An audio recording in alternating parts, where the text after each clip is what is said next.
Hello, it is Liz, and today we're doing a different video format because this way I can actually use my microphone while doing little speed draw.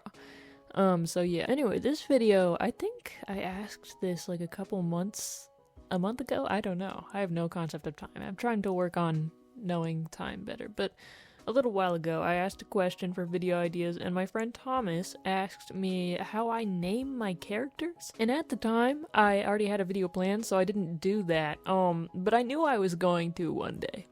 I saved it because I knew I was going to talk about this at some point, only because my process is corrupt. It's not good. I expect to be judged in this video, and I should be judged. Now, before I start this video, I would like to congratulate Wade, Myrtle, and Devin for being the only characters who didn't want to make me commit first-degree murder at some point in their life. Congratulations, guys, on keeping your name from day one. You can all stand in the corner. You are my precious golden children. Wade, Myrtle, and Devin. I don't remember like consciously naming them. They've just always been Wade, Myrtle, and Devin. Like Wade's always been Wade, Myrtle's always been Myrtle, which is unfortunate for her. My other characters had names before, but I just for the life of me could not accept them. Like they didn't work. Because, you know, most people would probably say, well, when naming your characters, you just have to find a name that fits the character. You have to find a name that feels right for them. And you might say, well, that's all the process is. It's pretty simple. And don't get me wrong, that is a part of the process. I do only pick names that, like, fit my characters. I'm not going to pick a name that doesn't. But my problem with my process is that step, before I even reach that step, I have to go through, like, 100 other filters before I make it to that point. And that is, ladies and gentlemen, the world of sounds and syllables. I have an unjustifiable care about sounds and syllables. I do not know why. The first rule is pretty straightforward. No one can have a name that starts with the same letter. Why? Someone will die, probably. I don't know who. Someone will. But then another rule, and this is where this is where we start to dip our toes into the just absolutely ridiculous waters. No one can have the same accented vowel sound. So, like, for example, if I was my mother and I had 4 children, right? And, you know, me and my siblings, we're Liz, Rachel, Dawn, and Nathan. If I was my mom, I would be having a stroke because Rachel and Nathan are both sharing the A. They're both like, Rachel, Nathan. They're basically the same name. They're basically the same person. And, like, I understand from a logical perspective.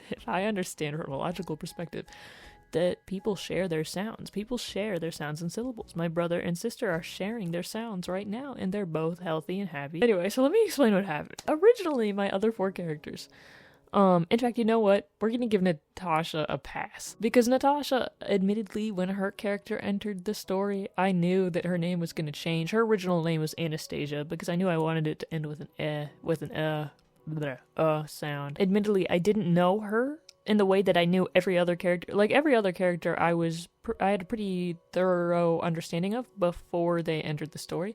Natasha was the exception. I didn't really know her that well, other than she was married to Arthur. And so I decided I would give her a name later when I knew who she was.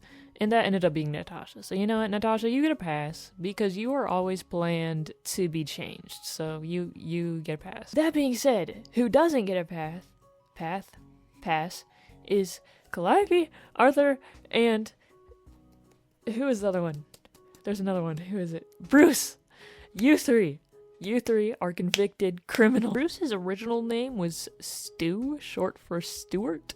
And you don't know this because you haven't read the book yet. I don't have a book readily available for people to read, so they don't know this. But trust me, if you read the book, this man would just never read as a Stuart. I knew I wanted him to have a 1-syllable ooh sounding name, because ooh hadn't been used. Ooh.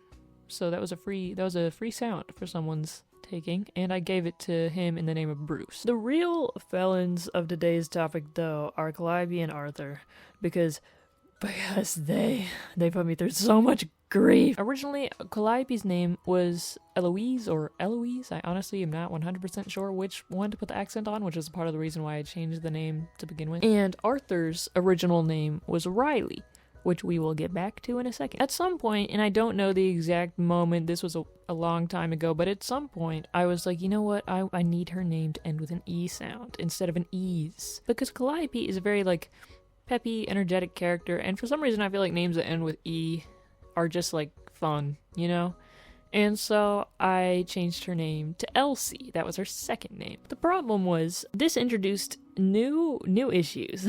One, now Elsie and Riley both ended with the E sound, and technically, I don't have, like, a super strong rule that people can't have the same ending of name, you know?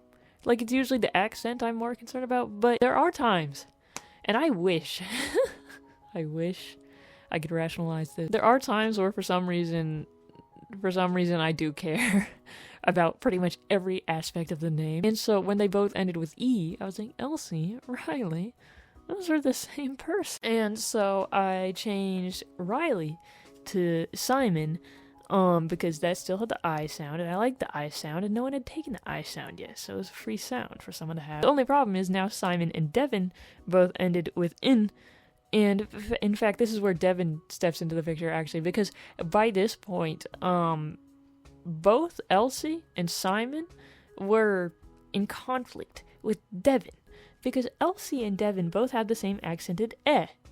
Elsie, Devin. And then Simon and Devin both end with N. And you might say, well, wasn't Elsie, when she was Eloise, wasn't she still in conflict with Devin because of her accented eh? Yeah, but I let it slide because this is where syllables come into play. If someone has more syllables than another person, I'm willing to overlook the accented sound sometimes, not all the time, sometimes though, because I feel like the extra syllable gives enough distance between the two names for them to make sense. I also, fun fact, and these are just the rules, I don't make the rules, most of your characters have to have 2-syllable names. That's how it has to be. The second most option can be 1-syllable names. Like, say you have 4 characters, 3 of those need to be 2-syllable, you can have 1-syllable. Let's say you have 6 characters. 3 of those can be 2-syllable, 2 can be 1-syllable, and 1 can be either 3 or 4. 3 and 4 are in their own unique categories, but you can never have more than 1 person with 3 syllables and 1 person with 4 syllables. That's the rules. That is the rules. And who am I to question that? I made this up. But now Elsie had a 2-syllable name, so she was in conflict with Devin because of that. And then Mr. Simon was also in conflict with Devin. For some months, I actually tried to let this slide. Like, there was a good time period where I was like, you know what, it's fine. But I just couldn't let it go. Every day that passed where I left them sharing their sounds and syllables, I hated myself slightly more for it. And then the nail in the head, the nail in the coffin, I don't know, the nail, was that Elsie is apparently a nickname for, and it can be its own name, but it's often a nickname for Elizabeth. And this was a problem for me because Elizabeth is my, like, full name. I go by Liz, but Elizabeth is my full name. And so I kind of, in my head, was like, wait a second. Are people going to read this book? Like, people who know me in real life, are they going to read this book and think, oh, Elsie, this must be Elizabeth. This is Elizabeth. And I didn't want that. And so I was like, you know what? No. Something has to change. You know what's funny? Though? Little tangent. I see other people, like in other stories, that have the same syllables and sounds that they're sharing. And I don't care if it's someone else's work. Like, for example, Avatar: The Last Airbender. You've got Zuko and Azula. Zuko. Azula.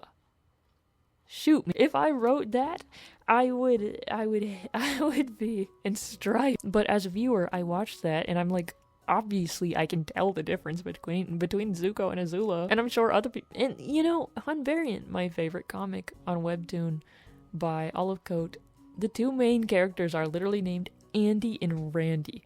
They are, not only do they have the same syllables, accents or whatever, they rhyme. How do you sleep? But as a reader, like, this is fine, because, like, I know that they're not the same, but as a writer, I cannot overlook that for some reason. And I'm laughing because it's so stupid. Every word sounds exactly the same to me, and it drives me a little insane. It's like every word is the same as every word. But anyway, I ended up picking the name Calliope for past Elsie, and that's because I've liked Calliope as a name for years. The reason I didn't name anyone Calliope in the past was because, admittedly, the spelling is spelled kind of like Calliope. I didn't want readers to read that as Calliope, and then in my head I was like, everyone would call her Cantaloupe. But I've decided that I love Calliope more than I fear Cantaloupe. But yeah, when she ended up being named Calliope, then I had another problem, because Simon, Calliope, Simon, they have the same accented syllable. Here we go again. Blah, blah, blah. I changed Simon to Arthur, because somehow Arthur and Simon, I cannot explain it, they have the exact same. If you are Simon, then somewhere deep inside of you is an Arthur, and vice versa. I don't make the rules. The only downside now is that Arthur Bridger, because Bridger is his last name, Arthur Bridger, I can't even pretend like that flows even a little bit. It doesn't. But the problem is Wade, his twin brother, his last name is Bridger, and Wade has been Wade Bridger. He is a Wade Bridger, and I'm not about to change Wade's last name. So, yes, sorry, there is favoritism. Arthur, you are the second child. You are... Sorry. In conclusion, I have 7 characters with 7 names that comply with my name rules, because they all have different accented vowels. We have Myrtle. Technically not a vowel, but it takes the space of a vowel. Bruce. Wade. Devin. Calliope. Natasha. Arthur R. So, yay. Anyway, that's how I name my characters. How do you name your characters? Please don't do this. Please don't do this.